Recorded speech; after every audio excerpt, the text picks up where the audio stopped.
ಮನುಷ್ಯನು ಅರಿಯಲೇಬೇಕಾದ ರಹಸ್ಯ. ಸಾವಿನಂಚಿನಲ್ಲೋ ರಾಜಾಜ್ಞೆಯೆಂದು ಹೊರಟಿತು.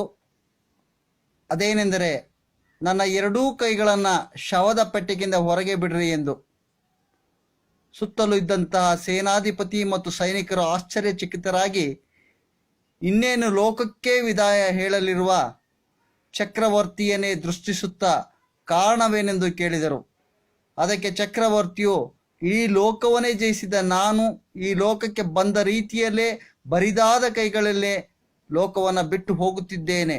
ಆದ್ದರಿಂದ ನನ್ನ ಎರಡೂ ಕೈಗಳನ್ನು ನನ್ನ ಶವದ ಪೆಟ್ಟಿಗೆಯಿಂದ ಹೊರಗೆ ಬಿಡುವುದರಿಂದ ಲೋಕಕ್ಕೆ ಬರುವಾಗ ಏನಂದು ತಕೊಂಡು ಬರಲಿಲ್ಲ, ಲೋಕವನ್ನು ಬಿಡುವಾಗ ಏನನ್ನೂ ತಕೊಂಡು ಹೋಗುವುದಿಲ್ಲ ಎಂಬುದು ವಿಶ್ವ ಸಂದೇಶವಾಗಲಿ ಎಂದನು.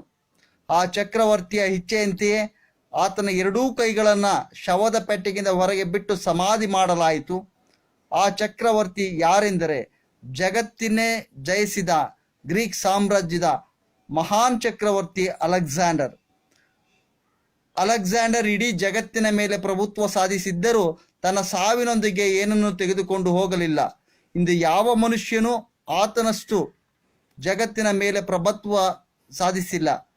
ಆದರೂ ಅತ್ಯಲ್ಪ ಹಣ, ಆಸ್ತಿ, ಅಂತಸ್ತು, ಅಧಿಕಾರ, ಕೀರ್ತಿ ಮತ್ತು ಇತ್ಯಾದಿಗಳಿಗಾಗಿ ತನ್ನ ಇಡೀ ಜೀವನವನ್ನೇ ವ್ಯಯ ಮಾಡುವುದನ್ನು ನೋಡುತ್ತೇವೆ. ಇವೆಲ್ಲದರಿಂದ ಮನುಷ್ಯನು ತನ್ನ ಸಾವಿನೊಂದಿಗೆ ತೆಗೆದುಕೊಂಡು ಹೋಗುವುದಾದರೂ ಏನು? ಮನುಷ್ಯನು 3 ಅಂಶಗಳಿಂದ ಕೂಡಿರುತ್ತಾನೆ: ದೇಹ, ಆತ್ಮ ಮತ್ತು ಪ್ರಾಣ. ದೇಹ ಮತ್ತು ಆತ್ಮಗಳೆರಡು ಒಂದಾಗಿದ್ದಾಗ ಪ್ರಾಣವು ಅಸ್ತಿತ್ವದಲ್ಲಿರುತ್ತದೆ. ಅವೆರಡು ಬೇರೆ ಬೇರೆಯಾದಾಗ ಪ್ರಾಣವು ಇಲ್ಲದಂತಾಗುತ್ತದೆ. ಮನುಷ್ಯನು ಸಾವಿನೊಂದಿಗೆ ದೇಹವು ಅಳಿದು ಹೋಗುತ್ತದೆ, ಆದರೆ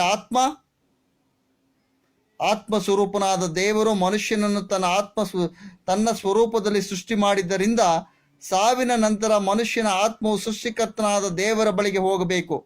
ಹಾಗೆ ಹೋಗಬೇಕಾದರೆ ಮನುಷ್ಯನ ಆತ್ಮವು ದೇವರಷ್ಟೇ ಪರಿಶುದ್ಧವಾಗಿರಬೇಕು.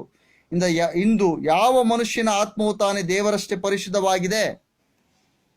ಮನುಷ್ಯನು ದೇವರ ವಿರುದ್ಧವಾಗಿ ತಾನು ಮಾಡಿದ ಪಾಪಗಳ ದೆಸೆಯಿಂದ ಅಪರಿಶುದ್ಧನಾಗಿದ್ದಾನೆ. ಆದ್ದರಿಂದ ಮನುಷ್ಯನ ಆತ್ಮ ದೇವರ ಬಳಿಗೆ ಹೋಗಲು ಸಾಧ್ಯವಿಲ್ಲ.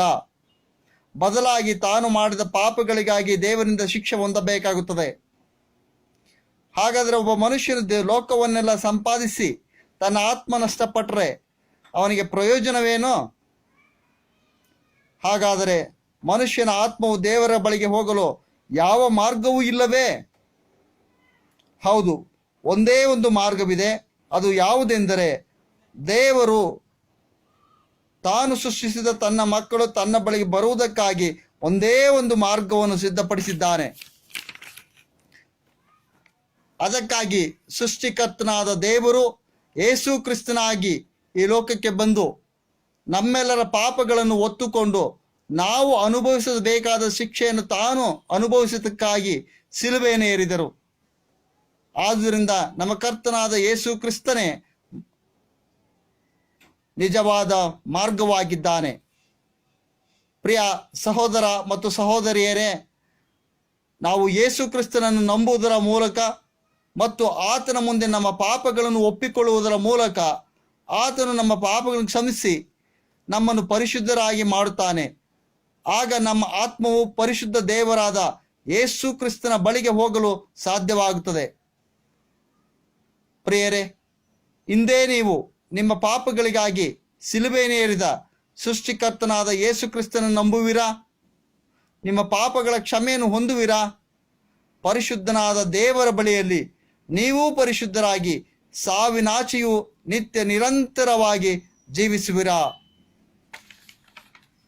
Biblised, K.N. Paul, G&B, India.